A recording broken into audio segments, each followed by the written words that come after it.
हम एक ऐसे केस के बारे में बात करेंगे जिसने पूरे मुंबई को हिलाकर रख दिया था।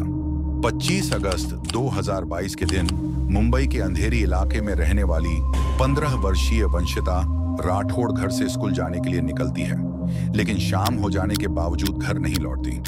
वंशिता के घर वाले डर जाते हैं क्योंकि नियमित तौर से घर आने वाली शाम हो जाने के बावजूद घर नहीं लौटी थी। वे वंशिता को ढूंढने निकलते हैं, आसपास के इलाकों में उसकी खोजबीन करते हैं, लेकिन वंशिता उन्हें कहीं नहीं मिलती। कुछ समय बाद उसके घर वाले आखिर हार मानते हैं और पुलिस स्टेशन जाकर अपने बेटी के लापता होने की रिपोर्ट दर्ज करवाते हैं। पुलिस केस दर्ज होते ही की तलाश में लग जाती है। तभी अगले दिन नजदीक के एक रेलवे स्टेशन के पास एक सूटकेस मिलती है। वहां के लोग जब वो सूटकेस को देखते हैं तब उन्हें कुछ गड़बड़ लगती है, क्योंकि उस सूटकेस से एक अजीब सी दुर्गंध आ रही थी। वे लोग फिर पुलिस को इस बात की खबर करते हैं। जब पुलिस वह पहुंचकर सूटकेस खोलती है तो आजू बाजू वाले सारे लोग चौंक जाते हैं, क्योंकि वह नजारा ही कुछ ऐसा था, क्योंकि उस सूटकेस में एक लाश, एक स्कूल ड्रेस और एक कंबल रहता है। पुलिस तुरंत उस शव को पोस्टमार्टम के लिए भेज देती है। सूटकेस में मिले स्कूल ड्रेस से पुलिस को स्कूल के बारे में जानकारी मिल जाती है। इसके बाद पुलिस उन लोगों को पुलिस स्टेशन बुलाती है जिन्होंने 25 तारीख को अपने बेटी की गुमशुदगी की रिपोर्ट दर्ज कराई थी। पुलिस ने वंशिता के परिजनों को बुलाकर बताया कि उन्हें एक लड़की की लाश मिली है। वंशिता के माता पिता दिल को मजबूत करके पुलिस के पास पहुंचे। वहां से उन्हें पोस्टमार्टम हाउस ले जाया गया।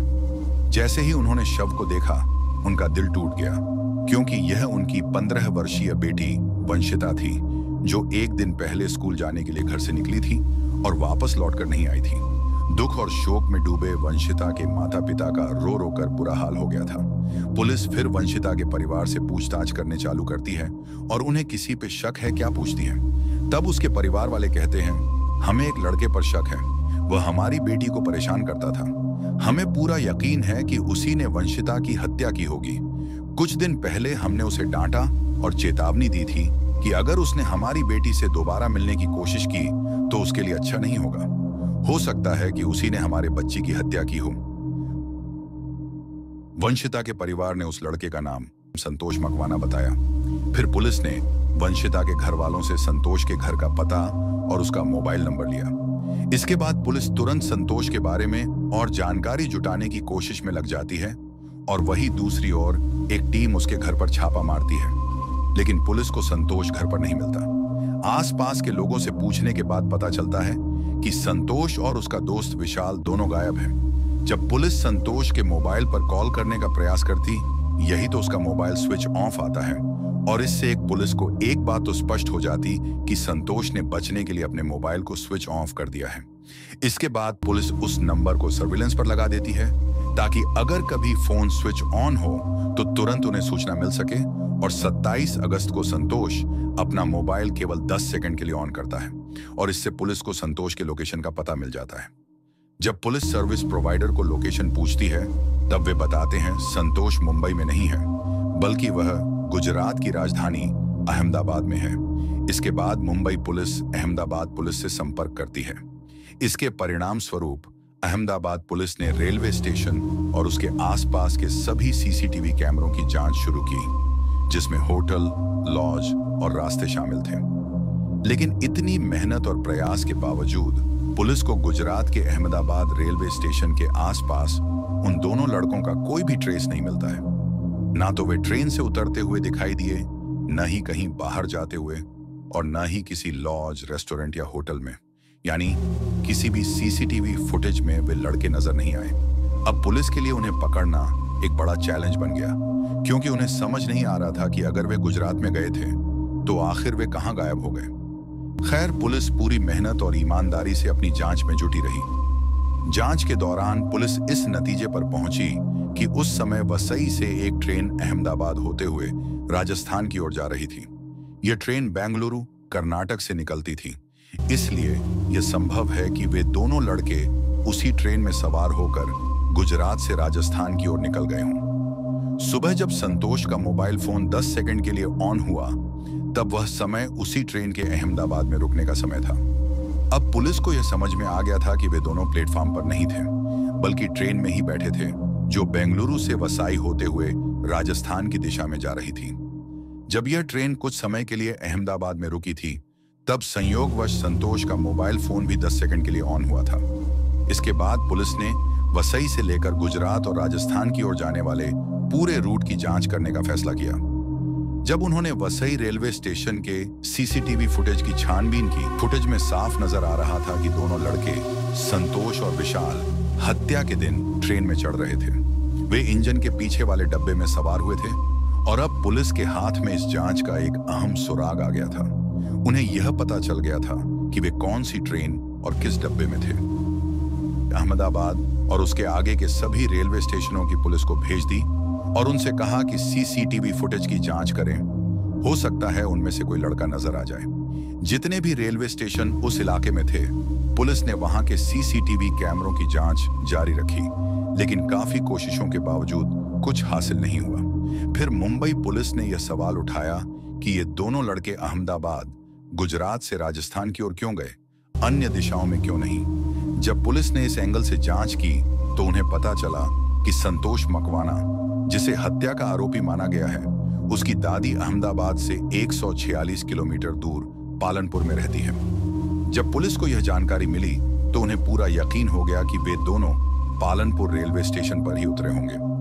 इसके बाद पुलिस ने पालनपुर रेलवे पुलिस से संपर्क किया और मुंबई पुलिस ने उनसे कहा कि एक बार सीसीटीवी फुटेज की जांच करें।